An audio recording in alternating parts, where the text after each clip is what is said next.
All right, DJ, you know what time it is, don't you? It's pick time. It's money time. It's pick time. It's money time. And I'm just going to let everybody know I actually took some time this week. And I feel I'm tired of being average. So you're either coaching it or you're allowing it to happen, and I'm going to do neither one. So I'm coming for vengeance this week. So DJ, you're going to start them off. Who you got? All right, so this week, Wake Forest at Virginia. Virginia is favored by 4, and I'm taking Wake Forest. Wake Forest coming off a good win. I think they have a solid team. I think they can keep this game within 4 points. Okay, so my first pick is also in the same game, but it's not the same bet. Wow. I am taking Wake Forest UVA over. It's at 67. There's going to be points, and points scored in this game. 67. I think that's easy money. I'm taking. That's why I'm not playing. I'm going overs and unders this week. And you got a new game plan. Yeah, you had to go back and reevaluate the game plan. Yeah, we had a talk at halftime. I'm ready to go. So, Wake Forest UVA over 67. I think that's free money. Pick it. All right, pick 2. Who you got, DJ? San Jose State at Western Michigan. Western Michigan's favored by 2.5. I'm taking this as my money line. I think San Jose State has a good ball club, and I think they're going to win this game. All right, my second pick. I'm taking my newly appointed Eddie Gran and the Kentucky Wildcats minus 5.5 against South Carolina. Okay. I have half of my brother-in-laws are going to be pissed at me before picking against South Carolina, and then half of them are going to be fired up because we got a split family. Half of them are South Carolina fans, half of them are Clemson fans. So the Clemson ones are going to be fired up. The South Carolina ones are going to be pissed at me. But look, Kentucky's a good football team. The only reason this line is low is because Kentucky struggled against Tennessee Chattanooga this weekend. Okay, we all know we're looking for SEC play. First game now. South Carolina's going to be rocking now. It's a tough place to go in and play. We've talked about that before. I just think Kentucky's good on defense. I think South Carolina's not very good on offense. I think Kentucky outscores them. I think they beat them by 10. So I'm taking Kentucky minus 5.5. I think that's a good pick. I think Kentucky has a good team. And if you were to judge every team this year that struggled against an FCS team, then there'd be a lot of teams that would begin pick low. I mean, this is the Division I struggle against the FCS year for whatever reason. And one of the reasons is like I mentioned. I think a lot of those FCS teams have a lot larger roster than they're used to having, and I think that this is a good pick. All right, pick 3. Who you got, DJ? Colorado State at Iowa. Iowa's 22.5 favorites, and I think they're going to beat Colorado State more than 22.5. They're playing really good football. Colorado State is struggling, although they just come off their first win. I think that this game at Iowa is going to get out of hand, and I'm going with the Iowa Hawkeyes. I do not disagree with you. If I could pick 7 games, that's what I would. That was one of them I would go to. I think, especially since Iowa had kind of a close call this weekend. Even though they did cover, they didn't start out good. I think it's going to wake them up a little bit. Colorado State's terrible.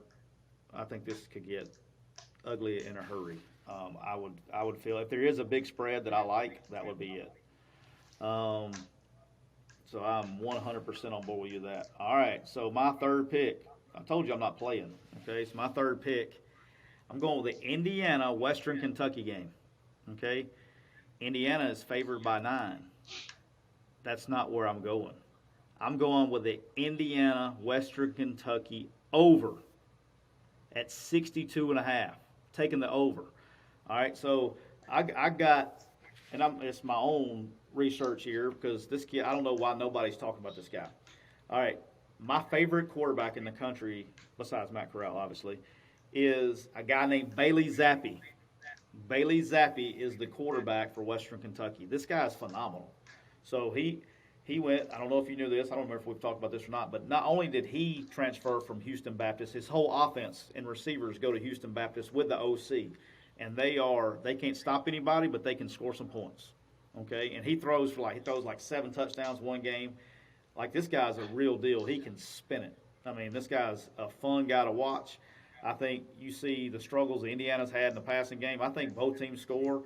I think Indiana's going to out-talent them and win the game, but I'm still taking the over. I think that's the easiest bet at 62.5. That's free money.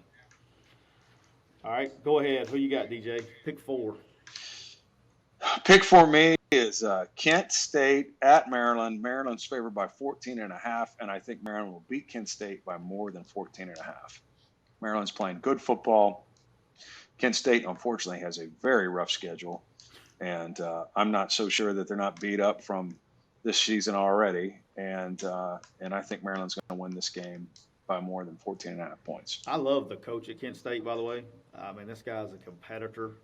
I mean, he looks like my guy from I wish we could do like a doppelganger. Do you watch Ted Lasso, DJ? Oh, my gosh. Favorite show out there. By the way, how about all the Emmys he won last night? Oh, but, yes, I love Ted Lasso, man.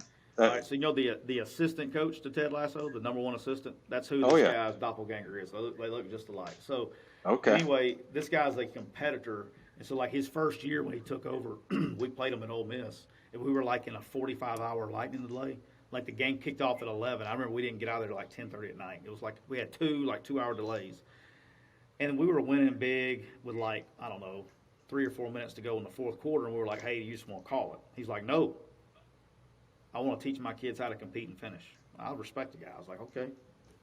I respect that. I mean. That's big time. I like that, too. So, that's a good coach right there. Yeah, I like that guy. So I wish I could remember his name off the top of my head, but I cannot. So I apologize if we have any Kent State fans out there listening, but I do like the coach.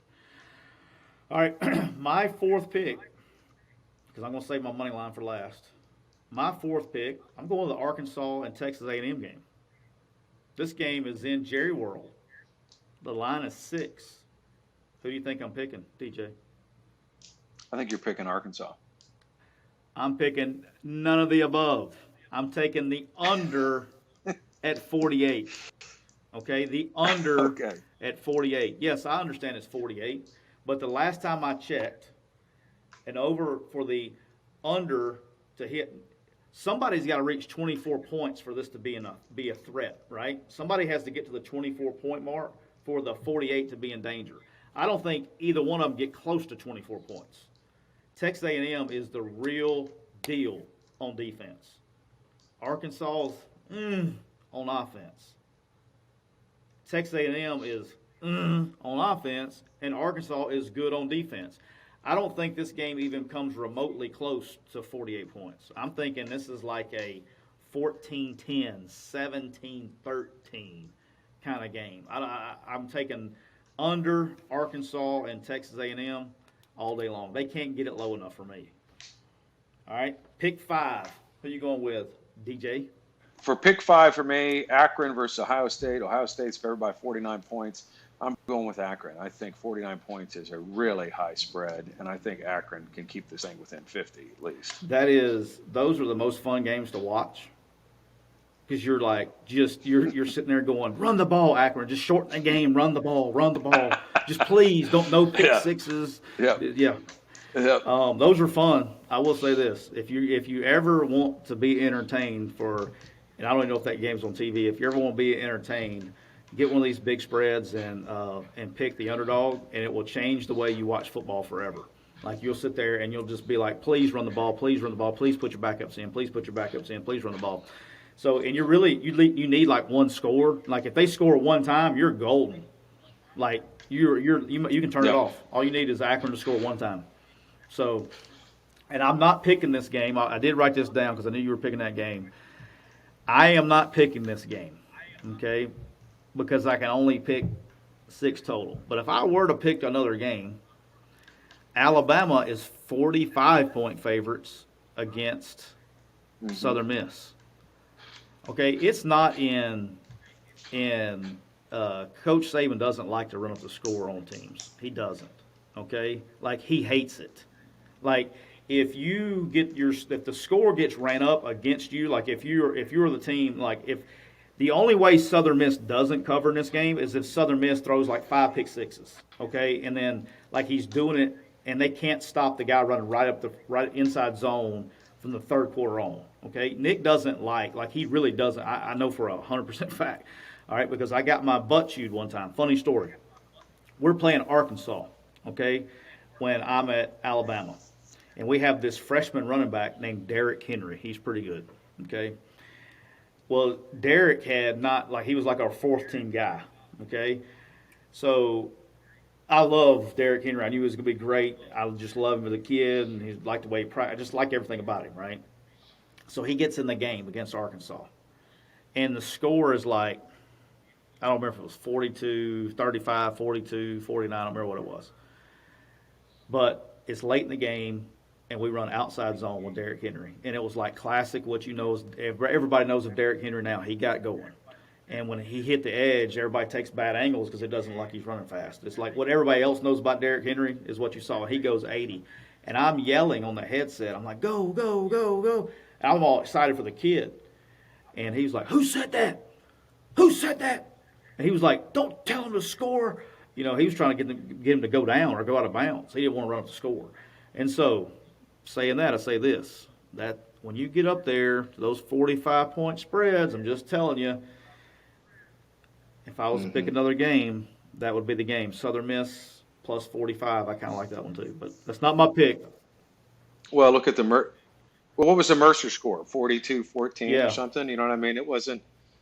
You know what I mean? It wasn't a 40-point spread. And the other thing is this, is that he knows what he's got coming next. He just had a physical game against Florida. He knows what's coming.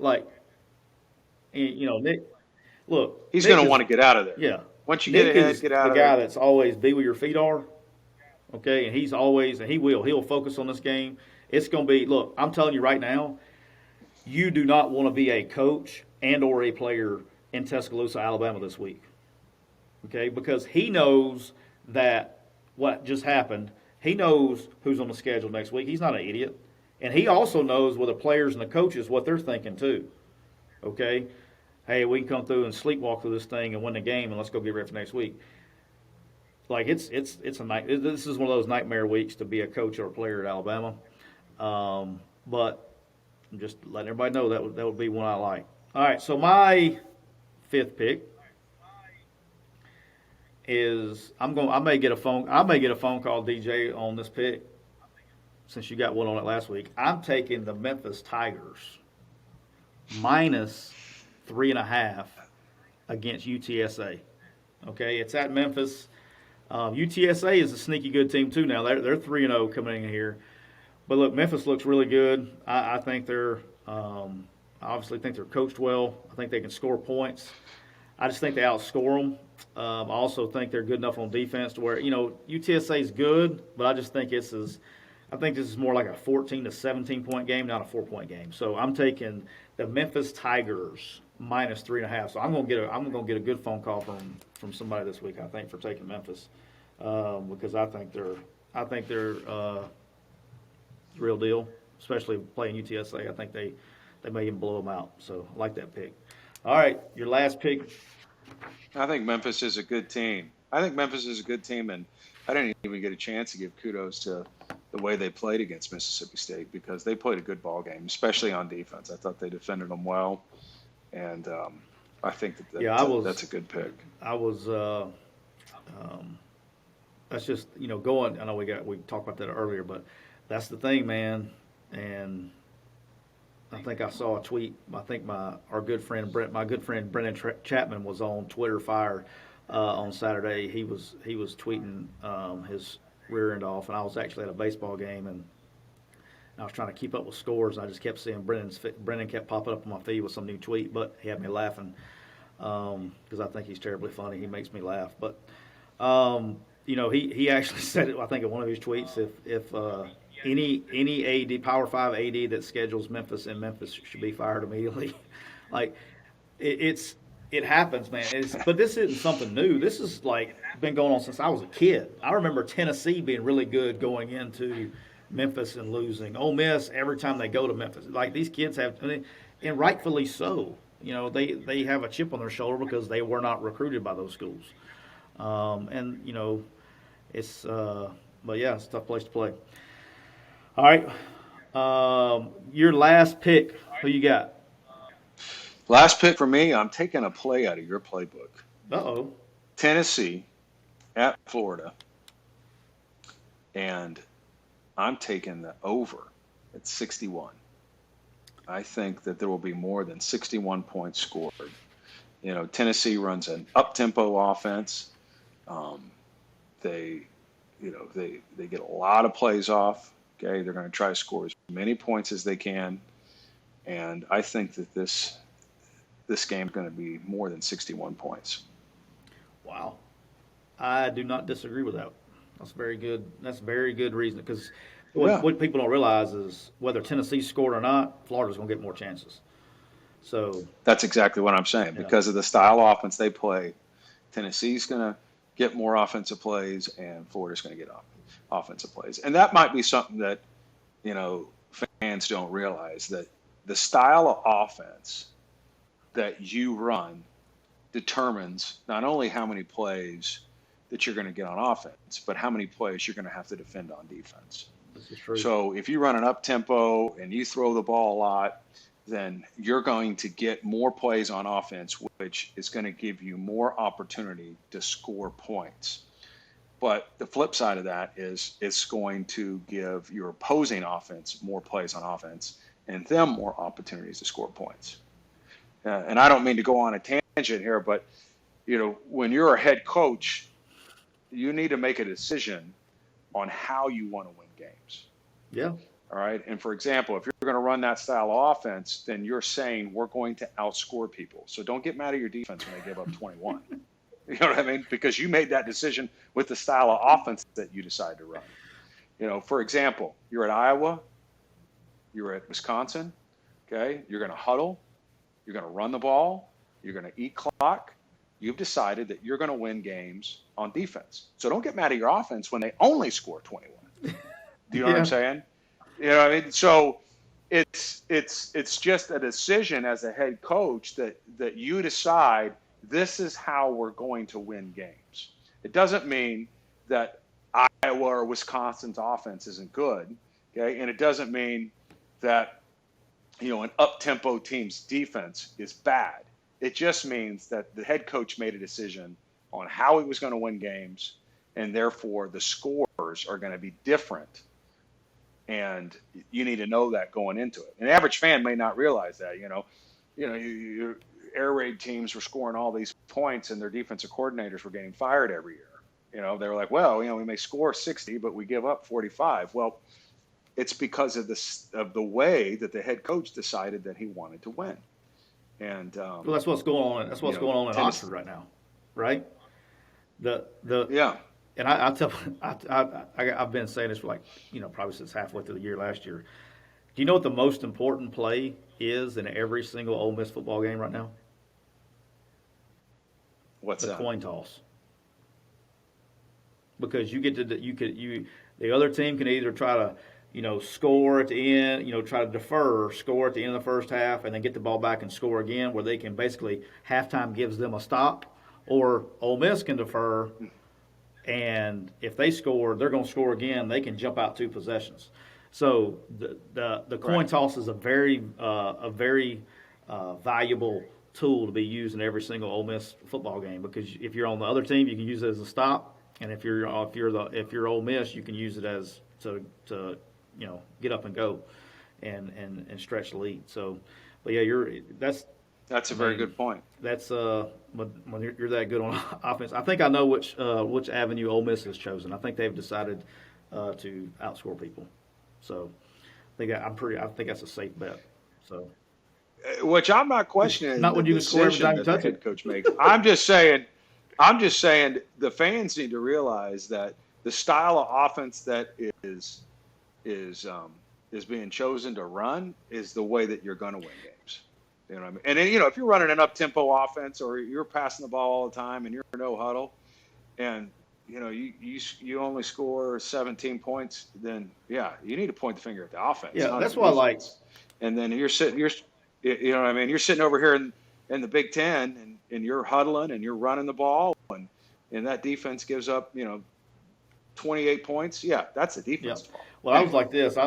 Just a coaching perspective. I don't know I don't know who I was, I don't remember who I was talking to, but if I was, and I'm an offensive guy now, and I'm not a defensive guy, and you're a defensive guy, and you can comment on this, but I don't know why, if I was a defensive coach, or really if I was an offensive head coach, I'd just tell my defensive guy to do it. Like, if you sit back and just play coverage against Ole Miss, you're just delaying the inevitable. You're just letting the band get loose before they play the fight song. They're scoring.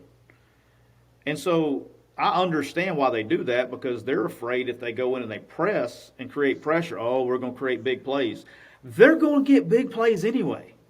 Like, it's not like they're going, because you're sitting back, they're not going to get big plays.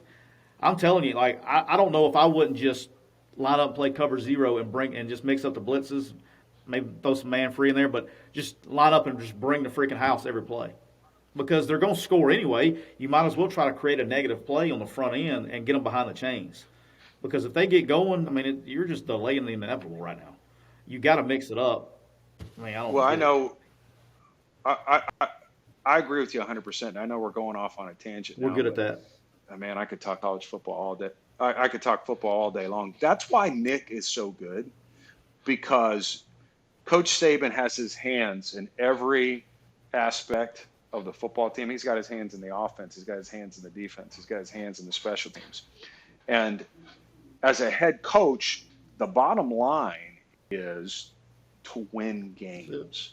Okay, it's to win games. Okay, you don't get style points. Okay, you get W's or you get L's, and so you have to consider the schemes that you're running and whether they mesh, and also those have to correlate with when you go through it on fourth down, whether you do or don't go for it on fourth down, right? And who you're playing and the offense attack that may affect your defense, the special teams attack that may affect your offense or your defense. And I think that's one reason why Nick Saban is so successful, is because he will have his hand in the offense and the defense and the special teams and make sure that they mesh week to week to win. Yep. Meets with the defense at 7:30, offense at 8:30, special teams at 9:30. All ours runs against the 10:30 staff meeting. So that's the schedule going on today in Tuscaloosa, Alabama. All right, so my last pick, to wrap it up, I left out my money line pick. So kind of shocked me. This was an easy money line pick. It may not hit, but you know what? I have sucked all year, but you can tell you what I have done every week. I have hit my money line pick every single week. Do you know I'm fixing to go? That's crazy. Can't hit anything else. But I can hit my money lines. I would not have recommended that you just said that. I mean, I don't believe in jinx. I believe you create your own luck. Okay. I think it's bad luck to be superstitious. All right. Okay, I don't disagree with that, but I still follow a few of them. But go ahead. My money line this week, which was really surprising how big of an underdog they are. I'm taking, if I found another money line to take, I would have taken it and just taken the points. But for my money line, because I'm forced to take a money line, my money line this week is the Notre Dame Fighting Irish, or 5.5-point dogs against Wisconsin. I'm taking the Fighting Irish, and why not? They got better athletes. I mean, this is an easy money line gamble. It's a gamble. I know that. It's not as easy as the Michigan State one that I knew was going to hit last week, which didn't just hit. They destroyed. Just won't go on record. They destroyed Miami in exactly the fashion we said they were. They ran the ball right through their throat. I am taking the Notre Dame Fighting Irish because they have better athletes. That's literally why I'm taking them. They have a more talented roster than Wisconsin. Now, can they stop the run? But I'm taking, and here's the other thing. I do have another fact of why I'm taking them. The starting quarterback from Notre Dame starting quarterback. Do you know where he transferred from? No, Wisconsin. Wisconsin. And so I think he's going to be so motivated. He's going to know what the defense does. I mean, you're the quarterback. I mean, they haven't changed. You're the quarterback. You know what the other defense does. Okay? I'm taking the Notre Dame Fighting Irish and the revenge for the quarterback because he transferred because Graham Mertz was a starter now. So he transferred to Notre Dame. I'm taking the better athletes, the revenge factor in the quarterback, money line, Notre Dame against Wisconsin. And you know what else? What's that? It's also my lock. Dang. I mean, here's the chips, and you're all in. All in. I mean, that's what all in on this game. I'm short stacked at the Wow. table. I got like 5 big blinds left. I'm short stacked at the table. I got like ace 9 suited, and I'm pushing it in. I don't even have an ace 10 suited. I got like ace 9 suited. I'm pushing it all in, and I'm going like the more I think about it, with the revenge factor, him understanding the defensive schemes, know what they're going to be doing, I'm going, and that's impressive. So that's You're what confident I'm at. about this. I am confident. Well, but about that one. I'm going to watch it now just because of you. Yeah. I would not. You've given me some great advice on some of my scary picks, and after the fact, you said, "Man, I wouldn't have touched that game." And I'm telling you right now, I would not have touched this game. But since you're so confident, I am definitely going to tune in and see what happens here. Yeah, it was really. I just had to find a money line game because I really didn't see very many money lines I liked. So I had to take it because it's not like Notre Dame's been playing dominant football this year. They have not. Yeah, they have not. You know, so but it's time. I mean, they got the roster. They do have the roster. I agree with that. And then that tight end they have is incredible. Oh. I mean, their O line is year in and year out one of the best O lines in the country. And I will say this, and I'm probably downplaying it, but I'm telling you, this quarterback coming from Wisconsin, one with a motivation factor of, proving he's a competitor now, so proving that he should have been the guy that, there's something there. You know what I mean? It's kind of like, I don't care. It's like these games, it's like that everybody kind of downplays, it's just another game. No, it's not. They can say it's just another game. It's not another game. There's something to it. And the other thing is when and you know this, the opposing on your own team of any player, like it's different than if a running back transfers or if a receiver transfers. The quarterback transferred. He knows, and Wisconsin hadn't changed what they're doing. He knows exactly what you're doing on defense. He knows exactly who your personnel are. He knows who he can pick on. He knows if he gets a one-on-one matchup with his tight end. He knows daggum Skippy that guy's better than that guy. Like he understands the matchups, and he's going to have a little bit. I think it's going to help him in preparation for the week.